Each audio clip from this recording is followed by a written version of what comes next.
Hello, Juliette, Miranda. This is Leif Garrett. Leif Garrett, is wonderful to talk to you. How are you tonight? I'm okay. How are you? I'm doing great. So, first off, I want to start by saying congratulations on Idle Truth. I think it's so exciting that you've got the book out. It seems like it's kind of a long time coming. Why was now the time to put it out? I don't even know. I just, I really don't. I just was never really ready and didn't want to. And I don't know. It just felt right. It feels, just as somebody who's reading it and somebody who's been a fan, it feels to me like perfect timing. It seems like just with the way that, it's come out and hearing your story now, it's kind of bringing you out to a new audience. Cool. That'd be great. That's awesome. I really don't even know why, but it's also because I think the image was so strong with so many people that, I had to kind of let it go away for a little bit, and then surprise. I think something that I took away from reading your book is sort of it seemed like the common thread was to never stop learning. So in writing the book, what would you say that you've learned about yourself? Wow. I can never take myself too seriously, nobody should. We need to be able to laugh at ourselves and with ourselves, obviously, but also that, stuff happens you know what I mean? And you know the real quote. Go ahead and say it. It's all good. Okay, shit happens. And you just got to roll. You got to roll with the punches. And it's so clear just from your writing that, you've taken these adventures that you've had and, you are moving forward, which is just, it's an awesome message from the book. Well, thank you. And don't be afraid to ask questions, it's your life. Be in control. Or at least, be, somewhat in control and make everything a lesson. Now, your co-writer for the book was Chris Epting, who's a music journalist. How did you guys come together on this? Did you know him prior to writing, or was he somebody that, had kind of come in and, you connected with him? Yeah, no, I didn't know him prior to the book.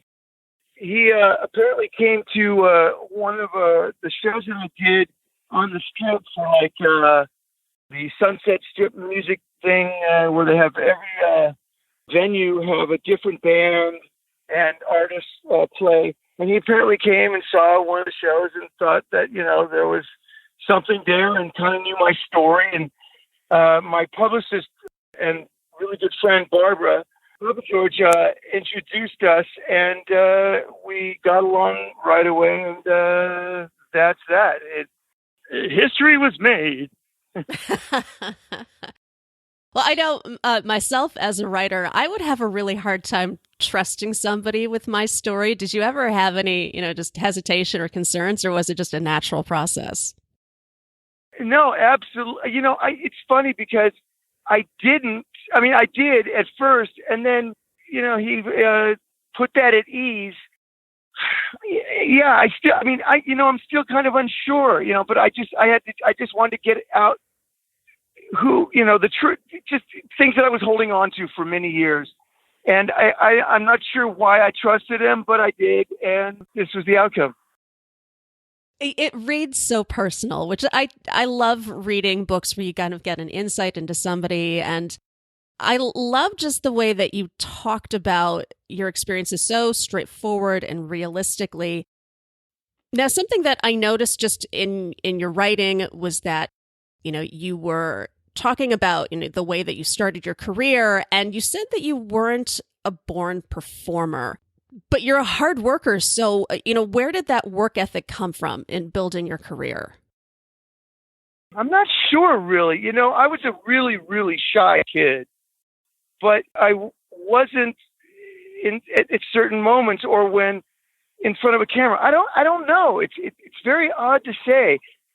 I think I'm a ham. That helps. So, yeah, that kind of helped. So it helped in my breaking out of the shy shell, if you will. You're kind of forced out of it, though. I mean, if you're, Yeah, exactly.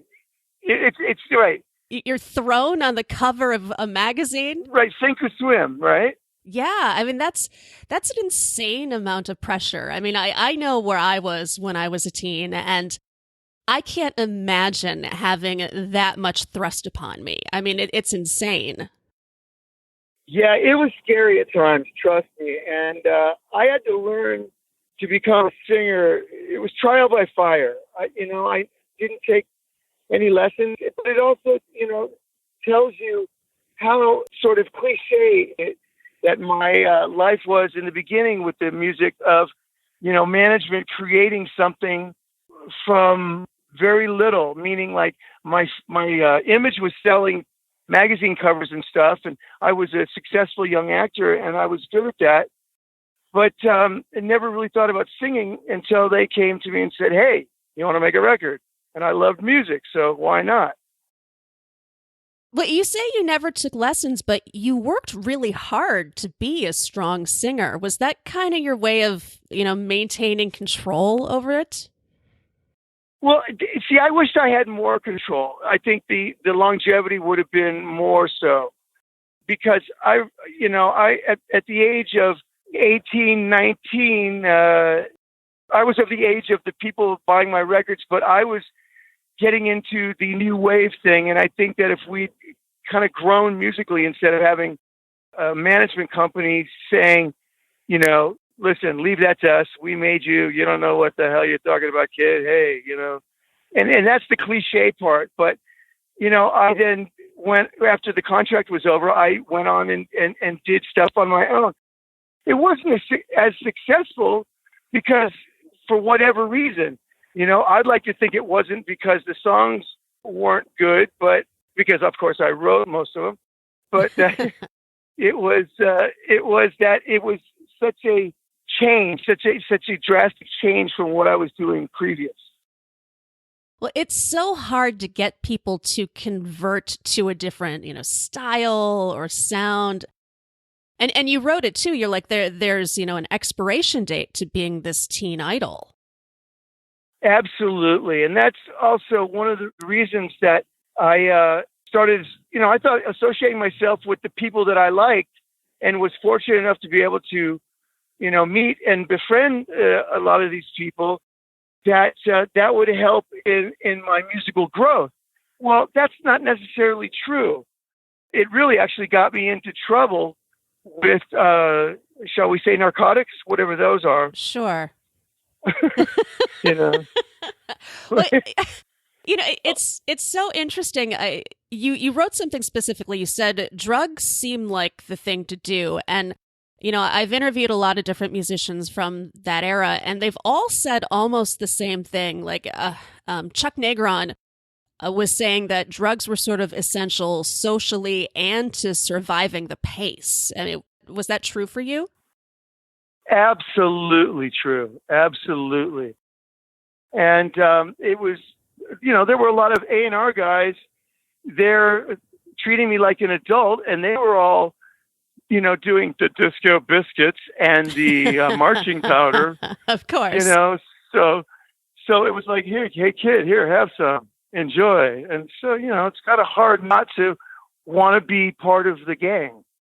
Well, sure. I mean, and you saw so many people, that you admired doing it. So it's kind of there must not be anything wrong with it. Exactly. And also, it's interesting because there is a certain amount of truth to it opening different lines of vision or trains of thought. It's like when the ritual becomes habitual, it's a problem.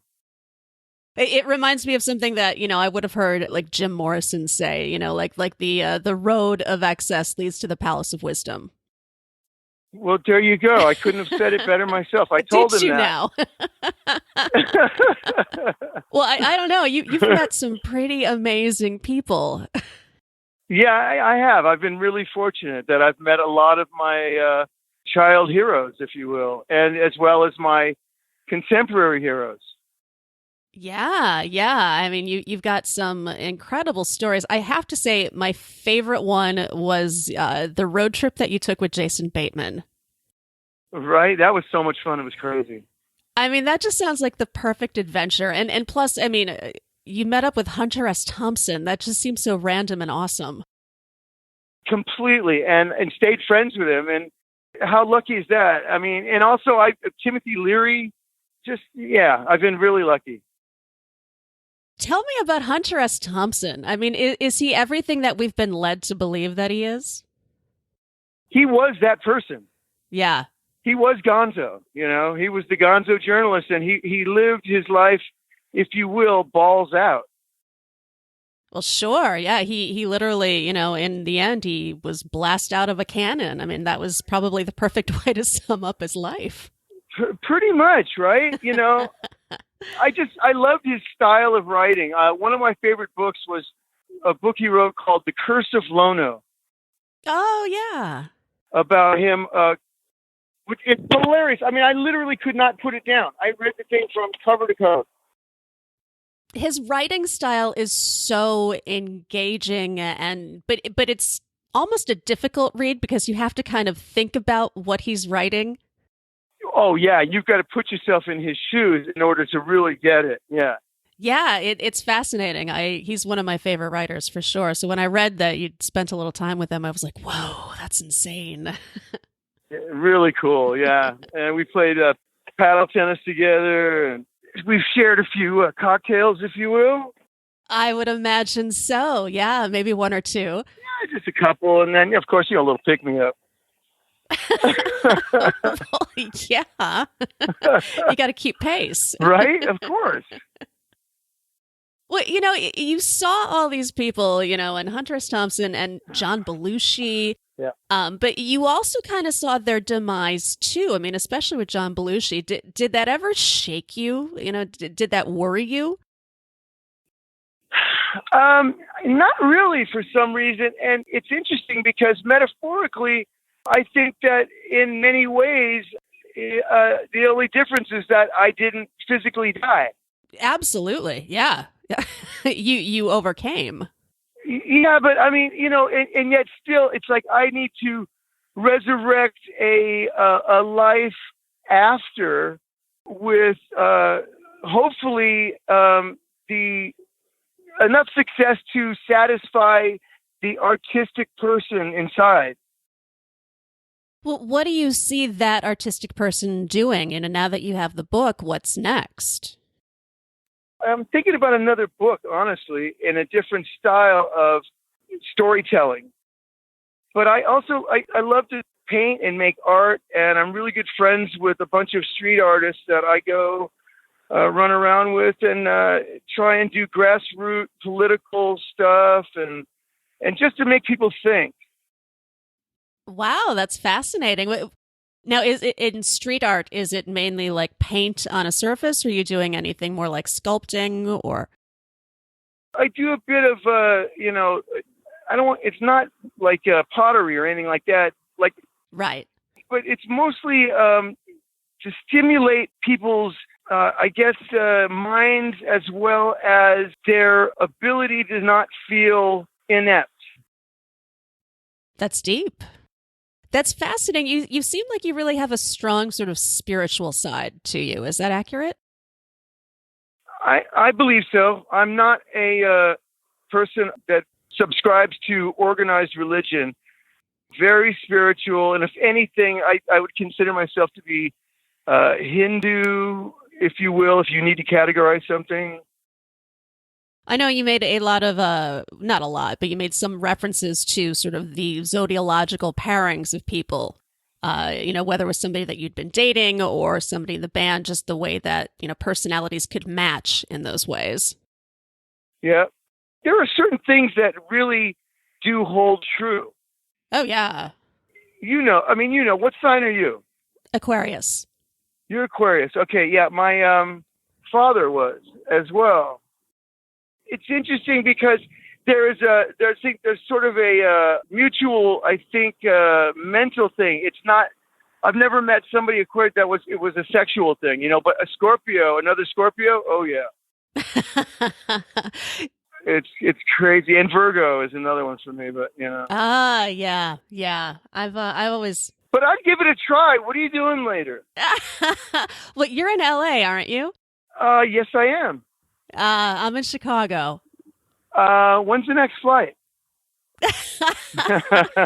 I don't know. Let me pull up my United app. I'll see what I can find. Or we can even just, there's nothing wrong with phone sex. Oh my gosh. Well, I'm recording this, so that could be fantastic. I like your voice. Oh, that's awesome of you to say. Thank you very much. Yeah. So I actually wrote something just a little while ago. It said that the life you bleed is not always the life that people read. Wow. That means a lot to me, just in the way that I present some of my content. It's very curated. So, there's always more than what people see. That's awesome. That's cool. And one more, just real quick, is that sometimes there's more pain than humor in a joke. Isn't that the truth? I mean, I think a lot of comedy comes from a very dark place. Absolutely. Yeah, I'm a huge comedy fan, and I think that a lot of comedians are broken in a lot of ways, but they are so fascinating in the way they present their material. I think it's very much therapy. It is, yeah. It's cathartic. I mean, well, everything is. Every act of creation is. As long as it's truthful and honest. 100%. Did you ever read a book called Wonderland Avenue by Danny Sugarman? I have. You read it, really? I was thinking there were a lot of similarities between your story and his. Wow, that's interesting. I never really thought that. I'm going to have to actually look into that a little deeper. That's interesting. I would go back to it. It's just, he became involved in the music industry with the Doors, at age, I think he was 13 or 14. Yeah. And there was the addiction and the recovery. It's just, it's one of my favorite music stories. It is one of the best, for sure. Oh, without a doubt. I think if there's any book that would make a tremendous movie, it would be that one. Let's see. We need to buy the rights, I think. Or have they been bought, probably? I don't know if they have or not, but it's something to look into. Right? Did they make a movie about that? Boy, my voice just went up like 4 octaves. What was that? I know. What are you doing? They made a movie called Wonderland Avenue. Right. Now right. you sound like Alvin and the Chipmunks. Right, but that was the Nash murders with John Holmes, right? Yeah. Yes, that's what it right, was. Right, completely it different story. Yeah, God, I hope so. Yeah, right? Yeah, otherwise I didn't read very carefully. That has a very different ending than I remember. Exactly. Did you fall asleep? No. So are you, is it really cold there right now? It is, isn't it? Oh, you have no idea. It's the worst. It is actually -5 with the wind chill right now. Wow. It is brutal. I hate it. I used to live in Los Angeles, and every winter I miss it. Right. Well, I don't know. I like the seasons, and like right now, it's it's 71 degrees. I'm so jealous. I really am. I'm looking out the window, and I have snow on the ground. It's not my favorite season. I'm just not meant for cold weather. See, I'm Norwegian, so, Oh, yeah, you're all right with it. I like it the cold, yeah. Oh, well done. I like the accent. I think it was more Swedish, actually. A little more Muppety, I think. Yeah, exactly. That was the Swedish chef. Exactly.